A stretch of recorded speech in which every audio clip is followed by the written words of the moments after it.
welcome back to our combined hour of Wake Up and Live with the Arts and A New You for a New Life. To introduce Mimi formally, since it's through you that we were able to do this lovely interview. Well, thank you, Sue. First of all, I can't tell you how happy I am and honored that Mimi has agreed to be on our Answers.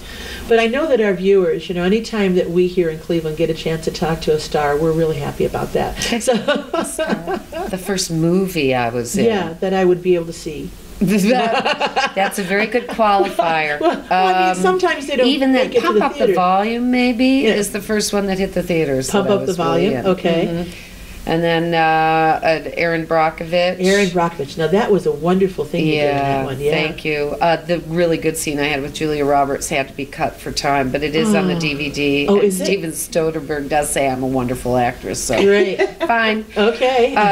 The Cutting Which Room you Floor are. is now the DVD extras. Yeah. There was a movie called Buddy, directed by a friend of mine, Caroline Thompson, in which Renee, that wonderful woman, Renee Russo, played a woman who, in the 20s, raised chimpanzees and apes in her home. She was an eccentric, and that was a very funny movie, actually. You played her? No, I played a very high society matriarch who visited her, and it was all about facial expressions as these chimpanzees ate their tea and crumpets. Exactly. Yeah. Wow. Right. Yeah. That's very So interesting. you did the chimpanzee movie, and then I did. I've done a new movie called In the Loop for the BBC Feature Films. It's coming out this summer. It's just premiered in England. It's quite a hit. It was a huge hit at Sundance. James Gandolfini and I have these roles as American. I'm an assistant secretary of state. He's a general at the Pentagon. And it's fiction, of course, about a rush to war in the Middle East that the United States has tried to engineer by using Britain and using them in a PR fashion. Whoa, great films that you've been involved in, but now share with us your TV role that most of our viewing audience will really make a connection with you about. Dharma's mom. In Dharma and Greg. Abby Finkelstein on Dharma and Greg. And that was a ball. That was 5 years, long-running show, syndicated. The DVDs have sold, and Jenna Elfman playing unforgettably the blonde Dharma hippie child who married the conservative Greg, U.S. attorney. And 5 good years on that. And I loved playing that role. It was very close to me. I was going to say, how far?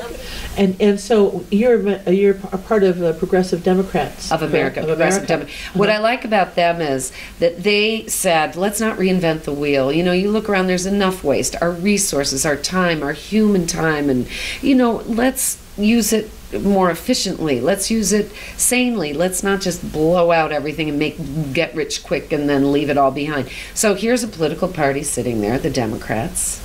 Yeah. Some of us felt wasn't being used. Sure. To do the things that Democrats might want to accomplish. So let's get more people involved in the base of the party, and let's start making the Democrats do the stuff we think that should be done for the country. The Republicans aren't going to do it, and they organized their thing, and they tried their thing, and it failed. Yeah. And so we're going to do this. And progressivism is a movement in the 21st century. You can look back in the 20th century, women's movement, abolition, civil rights, anti-war, anti-nuclear proliferation. It's taking all of that into the 21st century, and we're doing it inside the Democratic Party. It's not everything, it's not the whole world, but it's certainly an important force in our nation, and we have a rather nice administration now because of it, I think, although we're still pushing the envelope inside. But I'm curious, part of the show is a holistic part. Talk to us about what holistic practices you have, or what are your interests from a metaphysical, holistic point of view? Yeah. I know that we kind of met and grooved on the Akashic Records. Yeah, love that, the Akashic Records. Well, because I was raised Catholic and had a very strong feeling in church as a child that I had been here before. I mean, I just, this isn't the only life. I was taught that. That's what the nuns taught me, in fact, to a fault. It was like, forget about this life. You're going somewhere else afterwards, and that's what's important. And I really had to concentrate on the earth and honor it.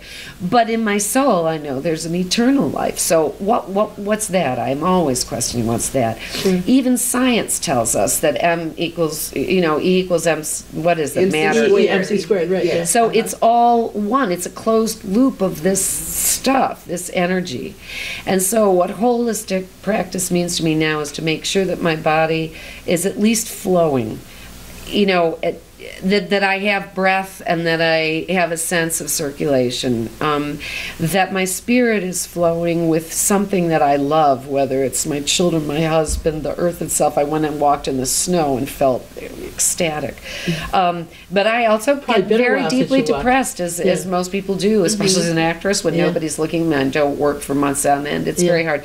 But my practice is a prayer of any kind, movement of any kind, and beauty. I really, if I can remember beauty of any kind, in my room, in a book, you know, clothing that's just, you know, beauty really connects me to a sense of what I would call my inner body. Like, I know there's this body, and then there's one of light that's inside this. That's right. Yeah. And then I think that after my husband just saw his father to the other side, so midwifed his father, did the hospice care, 2 months, the whole thing, and my 92-year-old father-in-law went right. And I wrote as a child and as a teenager, and I've written throughout my life spottily, but I'm hoping to go there. There was a woman named Harriet Dorr who was a novelist who published first at age 70. And I've often thought, you know how you get these thoughts in the back of your mind, it's either a belief that I'll fulfill, or it's a premonition, whatever it is. I think that will be later. And so when you talk about becoming the you that you want to become, I'm trying to preserve that aspect of my life, writing, keeping it agile, in order to, when I'm really able to, whenever that door opens. Then I heard that she went like this, and I'm like, how am I going to do that? Oh, do her for us. Do her. Oh, I'd love to do her, darling. I'd love to do her, dear. She's so wonderful. Oh, her voice is adorable. It's sort of like Studs Terkel, who's also from Chicago. Chicago. Well, it's Chicago. She was from Sioux City.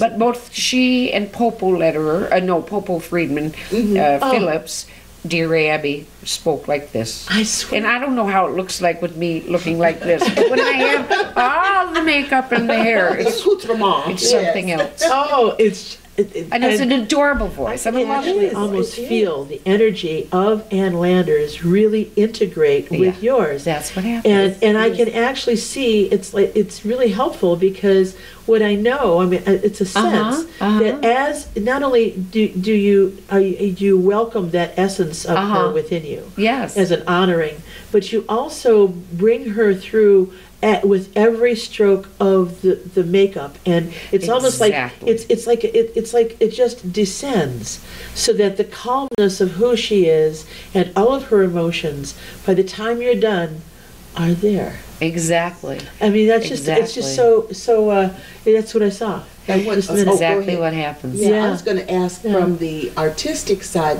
if you have a actual preferred style or a combination. You know the old thing about some actors become from within first, and then the makeup, the costume, finalize it. And some way, who is it? Was it Anthony Shalhoub, Tony Shalhoub, Monks? I think he's one of the ones who says he's an exterior one. I think. I mean, no wonder I like Tony Shalhoub. I love Tony Shalhoub, and we're friends. What is your style? Before we take a quick break. Well, let's put it this way. When I got into Stella Adler's class, she used to praise people who would do their acting scenes like this, and they would just do a scene, and I'm mad. And she'd go, this is acting. This is real. And I remember thinking, oh my God, it is then. I don't know what acting is. Because she was praising the organic. Yeah. I learned how to be organic in the end. But in my first class with Stella Adler, she looked at me one time and she went, you're the kind of actress who plays the costume, aren't you? And I thought, guilty as charged. Yeah. Put a Puritan costume on me, I'm a Puritan. You know, you put a queen, and I am a queen. So I was like a kid, but that's part of the joy. That's okay. I did have to learn how to organically act, or I would be a terrible actress that nobody could bear watching for more than 5 minutes. Yes. But I do the exterior, because what we're talking about, the body of light of the other person that you're playing takes over. You're a shapeshifter. That's what the Native Americans used to call it. And they would shapeshift to the point where when they believed they were a dog or a crow or whatever, other people believed it too. So there you are. And what